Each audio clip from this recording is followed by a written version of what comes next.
আজকে চিকেন কষাটা করছি, খেয়ে দেখো তো কেমন লাগে বানিয়ে ঘরে। প্রথমে একটু সর্ষের তেল দিয়ে নেব।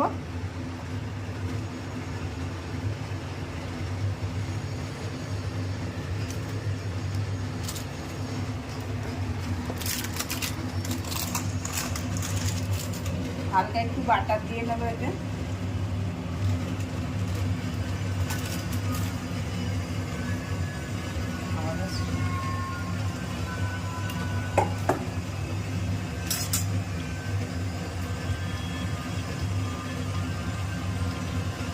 বাটারটাকে একটু নাড়িয়ে নিয়ে বাটারটাকে গলিয়ে নেব।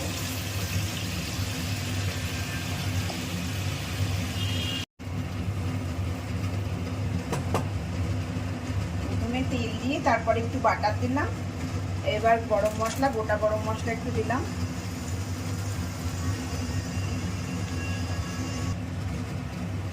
এবার পেঁয়াজটা দিয়ে দিলাম। এর মধ্যে একটা জিনিস তো গড়বড় হয়েই গেছে, আমার আলুটা ভাজতে মনে নেই, আমি সাইডে আলুটা ভেজে নেব।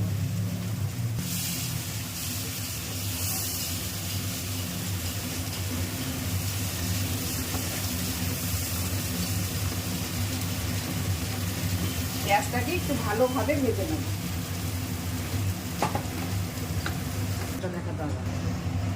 পেঁয়াজটা একটু লাল লাল করে ভাজতে হবে।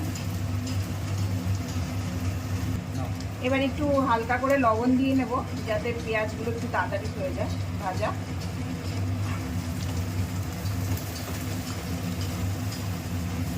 পেঁয়াজ বেশি দিয়েছি, এটা একটু পেঁয়াজ বেশি লাগে। পেঁয়াজটা আমার প্রায় লাল লাল করে ভাজা হয়ে গেছে। এবার আমি একটু রসুন দেব, 2 চামচ রসুন।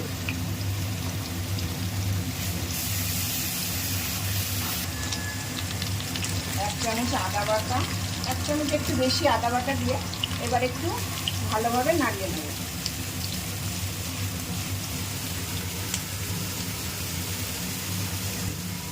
আগে একটু আলু ভাজতে ভুলে গিয়েছিলাম, তার জন্য আমি পাশে একটু আলুটাকে ভেজে নিলাম। ভাজা হয়ে গেছে, এবার তুলে নেব।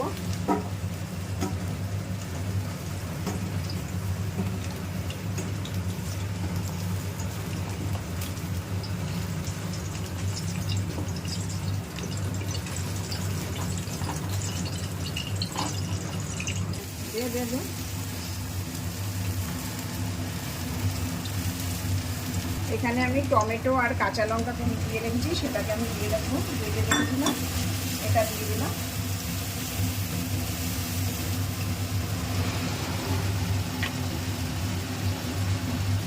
এবার একটু হলুদ দিয়ে দেবো,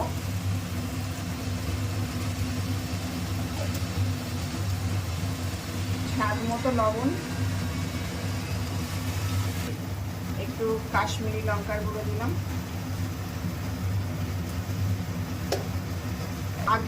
আগে লাল লঙ্কার গুঁড়ো দিয়েছিলাম, এবার কাশ্মীরি লঙ্কার গুঁড়ো দিচ্ছি।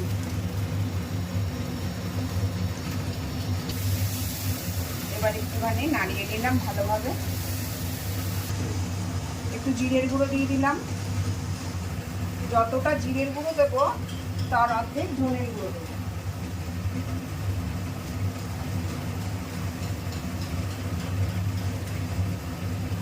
একটু ভালো করে নাড়িয়ে নিলাম। নাড়িয়ে এবার আমি ক্যাপসিকামটা দিয়ে দেবো। আমার তেলটা প্রায় উপরে ভেসে উঠেছে, তার মানে আমার মশলাটা কষা হয়ে গেছে। এবার আমি মাংসটাকে দিয়ে দেবো।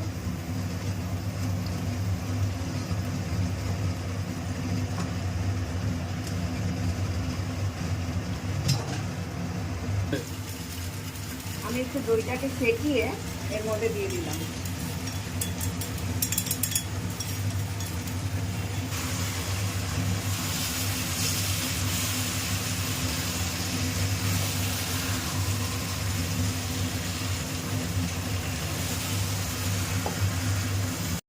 দিয়ে দিলাম। আর পাশেই আমি গরম জল বসিয়েছি মাংসে দেওয়ার জন্য। দেখুন কালারটা এখনই কত সুন্দর এসছে। তেল প্রায় আমার ছেড়েই দিয়েছে।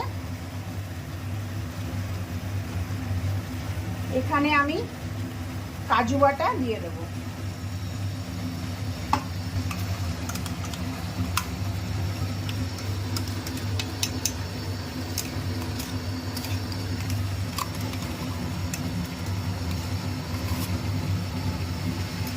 এবার একটু ভালোভাবে নাড়িয়ে নিতে হবে।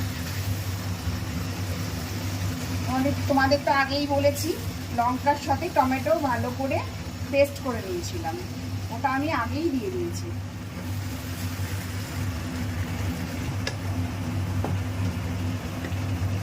আমি তো রান্না করলাম, কিন্তু আপনারাও এইভাবে মাংসটাকে রান্না করে দেখবেন, বাড়িতে একবার খেয়ে দেখুন কেমন লাগে, তারপরে কিন্তু অবশ্যই আমাকে জানাবেন কেমন হয়েছে। বাটিতে যতটুকু কাজু বাটা ছিল সেটা ধুয়ে আমি দিয়ে দিলাম। বানিয়ে খাবেন একবার, তারপরে আমাকে রিপ্লাই দেবেন অবশ্যই। দেখুন কেমন কালারটা এসছে, এখনই এরকম কালার এসছে, আরেকটু কালার আসবে। এখানে আমি একটু বাটার দেব।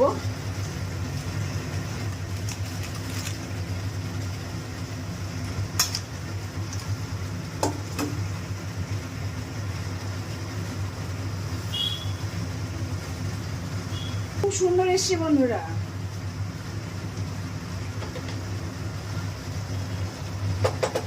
আমার এদিকে জলটাও ফুটে গেছে, আলুটা এবার দিয়ে দেবো, যেহেতু তেল ছেড়ে দিয়েছে। দেখুন ভালো করে দেখুন তেলটা ছেড়ে দিয়েছে। এবারে আমি আলুগুলোকে দিয়ে বোঝে না, এতে আলুটা না দিলেও চলে, কিন্তু যারা আলু পছন্দ করবেন তারা আলু দিয়ে দেবেন।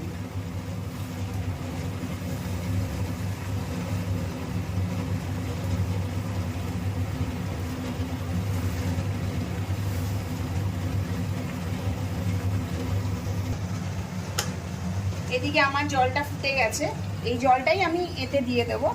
এতটা জল লাগবে না যদিও, তবু করে করলাম। হ্যাঁ বন্ধুরা, এটা কিন্তু খেয়াল রাখবেন, গরম জল দিলে মাংস তরকারি যাতেই হোক আপনারা যখন জল দেবেন সেটা গরম জল দিলে আরও ভালো হবে, আরও টেস্ট হবে খেতে। ঠিক আছে, আমার প্রায় হয়েই গেছে। আমি এখান থেকে একটু জল এখানে আমি দিয়ে নেব, বেশি দেব না, অল্প দেব।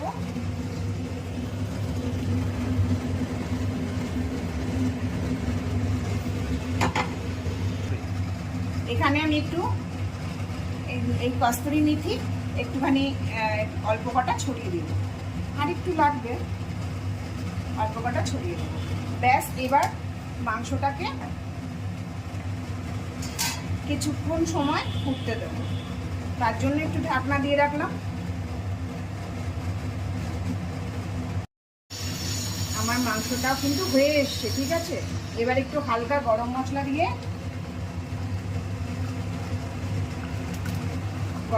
দিয়ে মাংসটা নামিয়ে নেব। বানিয়ে খেয়ে কিন্তু আর কেমন হয়েছে আমাকে কিন্তু খবরদার বললো সবাই। কালারটা কেমন এসছে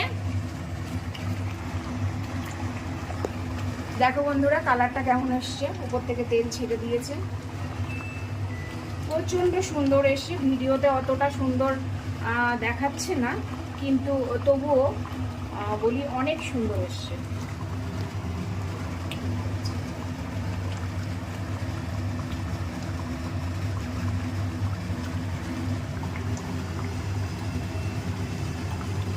ব্যাস, আমি এবার একটু নামিয়ে নেব, আমার হয়ে গেছে। ঢাকা দিয়ে 1-2 মিনিট ফোটাবো, ফুটিয়েই নামিয়ে নেব, তাহলে আমার এটা কমপ্লিট হয়ে যাবে। রান্নাটা আমার পুরো শেষ হয়ে গেছে, দেখুন কেমন এসছে।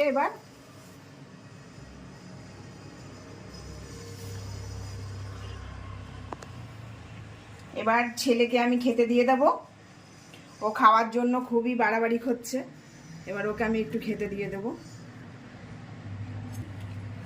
এই পাশে লাল শাক ভাজা আছে, আর এই পাশে মাংস দিয়ে দিলাম। আর কিছু এখন তাড়াহুড়োতে রান্না করতে পারিনি। দেখুন ঝোলের কালারটা কেমন হয়েছে, খাসির মাংস ফেল হয়ে যাবে যা কালার হয়েছে।